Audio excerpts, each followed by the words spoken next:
Hello, I'm Steve Dods, Product Marketing Manager for Domino for Secondary Products.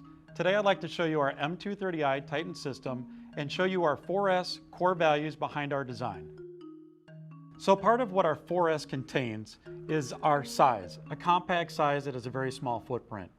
Number 2, we employ safety so that there's elimination of pinch points. Number 3, simplicity of design, where we incorporate a very easy user interface. And number 4, smarts and intelligence built in to make the machine run error-free.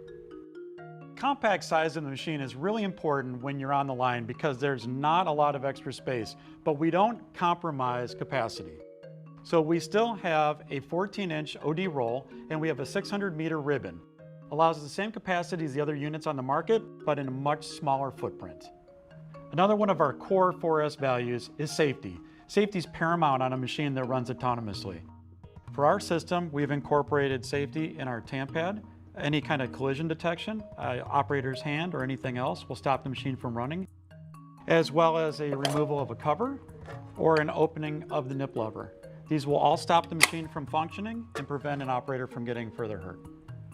Another one of our 4S core design elements is simplicity. And simplicity comes in the form of preventative maintenance and ease of long-term maintenance. That's why we've made it so it's simple for our operators to work on this equipment and prevent unscheduled downtime. For ease of maintenance, with the back panel removed, it's easy to get to all the wear items such as belts, spring, and clutches.